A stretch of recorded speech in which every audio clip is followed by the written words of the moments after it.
তুই এই বাড়ি ছেড়ে যত তাড়াতাড়ি পারিস চলে যা। এছাড়া জীবন বাঁচানোর আর কোনো উপায় নেই রে শাহজাদা।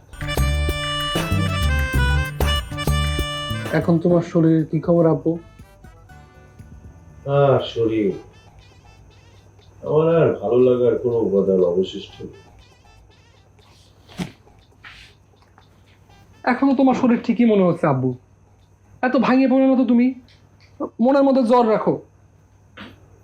নতুন করে কি ভাঙ্গে পড়বো রে বাপ? ওই তো বহু আগেই ঝড়ে ভাঙা বট গাছ, যে যার মতো আমার উপর দিয়ে পাড়ায় চলে যাচ্ছে। তুমি কি যে কও না আব্বু, তুমি হচ্ছে এই বিশ্বাস বাড়ির জামাই। মামা খালা সকলে তো তোমাকে সেরম সম্মান করে, অবহেলা কোনে করেছে তোমার? তুই তো ছোট মানুষ, তোর চোখে সেটাই মনে হবে। এই যে আমি, আমার উপর এত বড় একটা আক্রমণ হলো, কোন কর্তৃপক্ষ কি আমার খোঁজ খবর নিয়েছে? বিশ্বাস বাড়ির কোন কর্তৃপক্ষ আমার কাছে এসেছে, আমার সুচিকিৎসার ব্যবস্থা করেছে? করেনি। বাদ দাও তো আব্বু, এই বিশ্বাস বাড়ির সকলের মাথায় তো একই চিন্তা, কিভাবে সর্দার বাড়ি ধ্বংস করবি সেই চিন্তা। আর এদিকে খালারা তো একটা রীতিমতো সন্ত্রাসী কাণ্ড ঘটায় ফেলাইছে। তুমি জানো না, টগর সর্দারে ধরে রীতিমতো হেনস্থা করেছে তারা, মাইর জোর দিছে জুতে খুলে।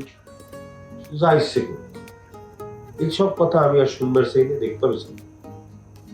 আমার এখন একটাই ইচ্ছে, সেটা হচ্ছে তোর আর আমার জীবনটা রক্ষা করা। আব্বু, আমার তো রাস্তায় গোলাপ সর্দারের সাথে দেখা হয়েছিল। আমি তো গোলাপ মামাকে জিজ্ঞেস করেছি যে কিসের জন্য তারা তোমাকে আক্রমণ করেছিল। এক ধরনের জিরাই করেছি। তারা ওই বিশ্বাস বাড়ির লোকজনের মতোই ওই একই কথা আমাকে বললো।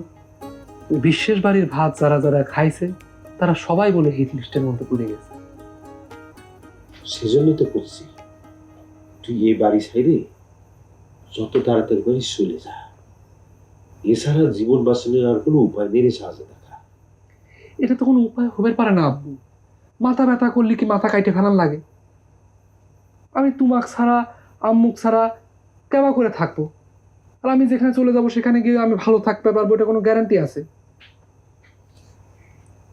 খুব দুঃখের কথা কব, খালারা তো রীতিমতো সন্ত্রাসী হয়ে যাচ্ছে দিন দিন। আর তাগারে গডফাদার হচ্ছে আমার মামাতো ভাই রাজ। তোর মারও লিস্টের দিকে বাদ দিছিস কিসের? তোর মারও একাধিকবার সর্দার বাড়ি গোলাপে মারার রেকর্ড আছে। আম্মু গোলাপ সর্দার মারিছিল? কি বাড়তি কোসো না তো আব্বু? আরে না, একথা আমার মা খুশি না।